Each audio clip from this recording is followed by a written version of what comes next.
Baik, Assalamualaikum warahmatullahi wabarakatuh. Sebelumnya perkenalkan, nama saya Vanessa Fitri dengan NPM C1C023177.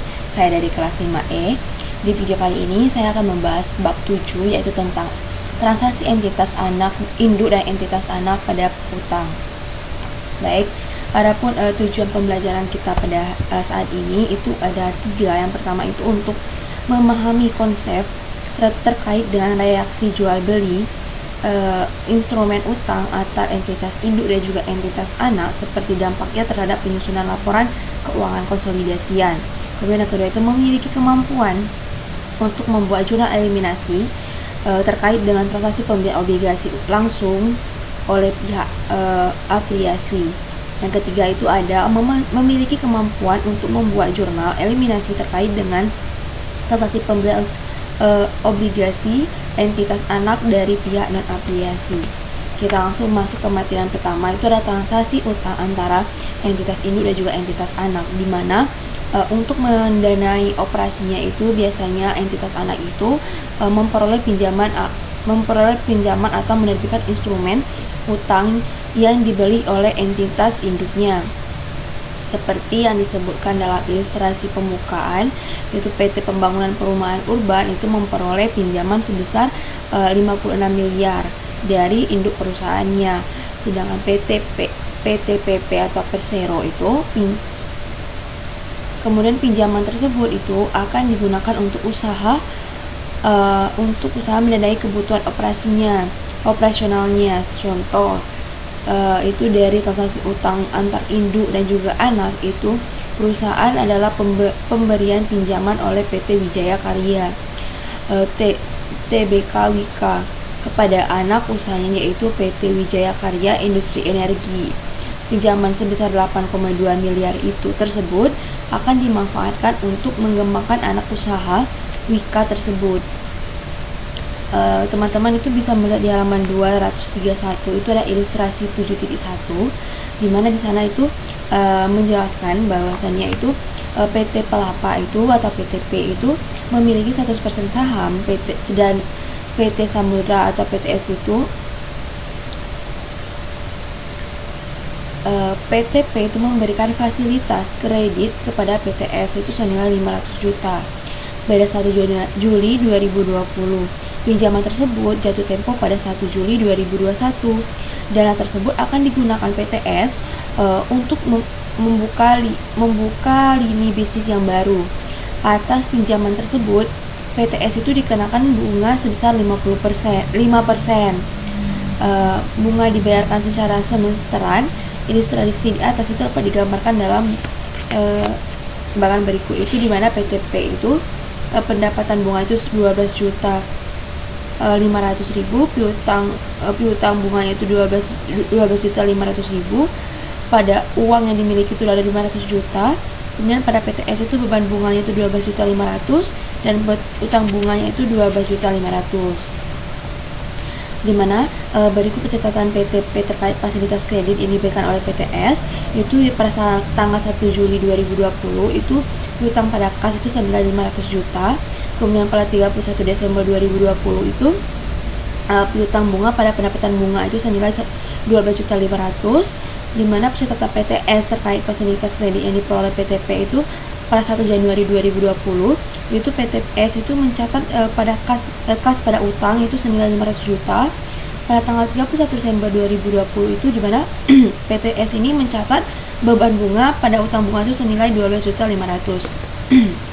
Kemudian ada transaksi pembelian obligasi langsung dari afiliasi di mana entitas induk dan juga entitas anak itu dapat terlibat dalam transaksi jual beli obligasi secara langsung. Selain itu juga entitas induk dan juga dapat membeli obligasi entitas anak secara tidak langsung, yaitu melalui pihak non-afiliasi.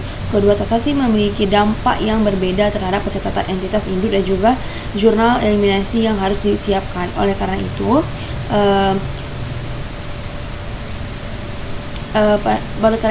dampak setiap transaksi terhadap prosedur konsolidasinya itu akan berdampak.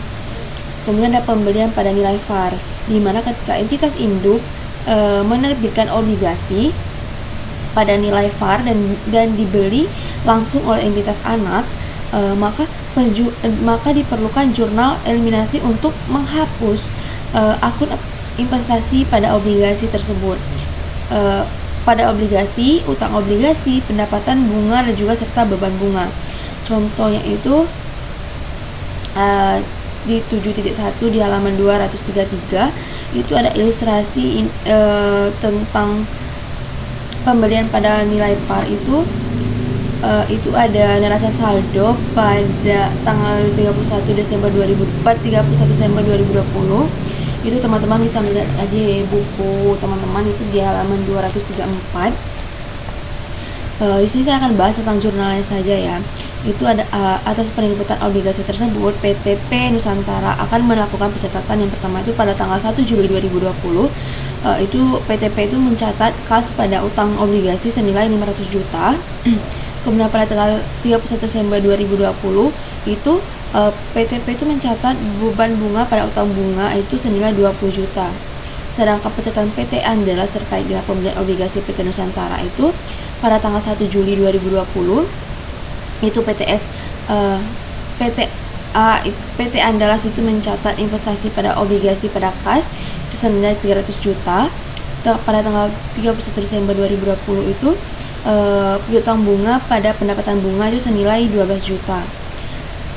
Kemudian ada prosedur konsolidasian tahun pertama pada tahun 2020, di mana PT Nusantara itu mencatat investasi di PT Andalas itu dengan menggunakan metode ekuitas. Maka pencatatan yang dibuat PT Nusantara selama tahun 2020 itu yang pertama itu 1 Januari 2020 itu investasi pada PT Andalas pada kas itu senilai 900 juta, dan pada tanggal 1 Desember 2020 itu investasi pada PT Andalas pada bagian laba PT Andalas itu senilai 150 juta.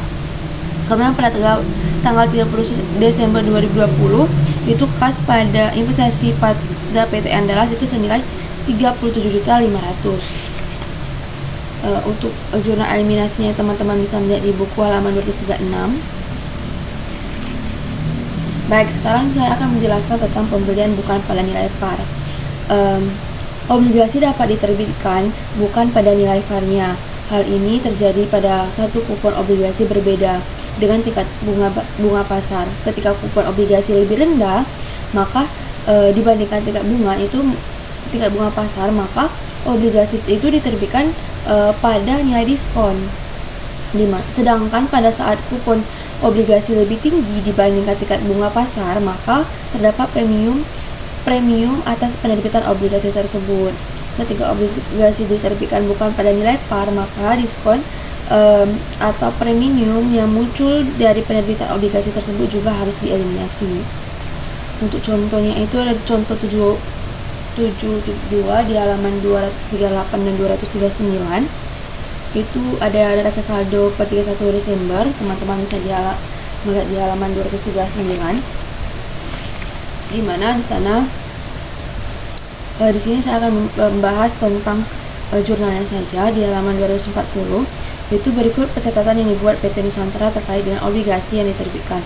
Pada 1 Juli 2020 itu PT Nusantara itu mencatat kas pada debit itu 490 juta dan diskon obligasi itu 10 juta di debit, dan pada kredit itu utang obligasi senilai 500 juta. Pada tanggal 31 Desember 2020 itu beban bunga di debit 20.823.314 rupiah.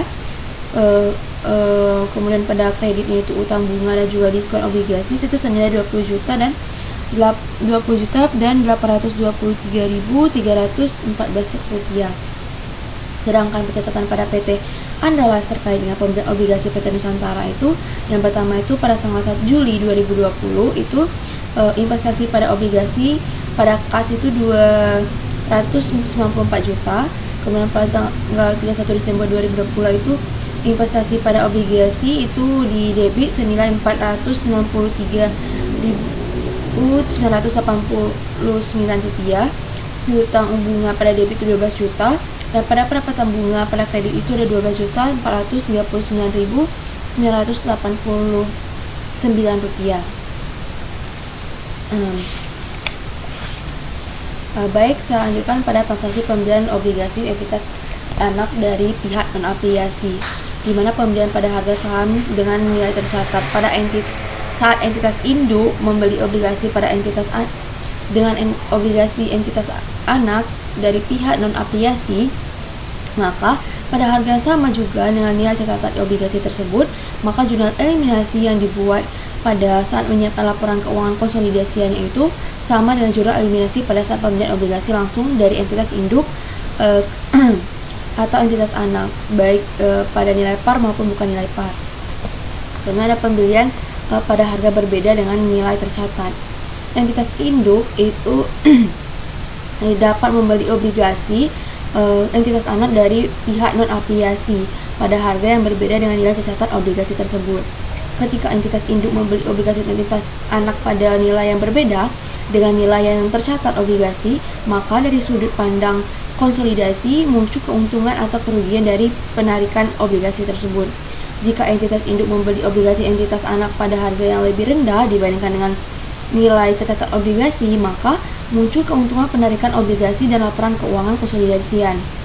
Sebaliknya, ketika entitas induk membeli pada harga yang lebih tinggi dibandingkan nilai tercatatnya, maka terdapat kerugian penarikan obligasi yang harus disajikan dalam laporan keuangan konsolidasian.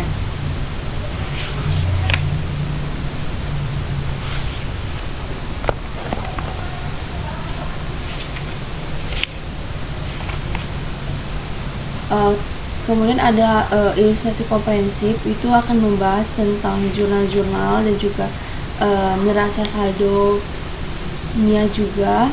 Itu teman-teman bisa melihat di halaman 254.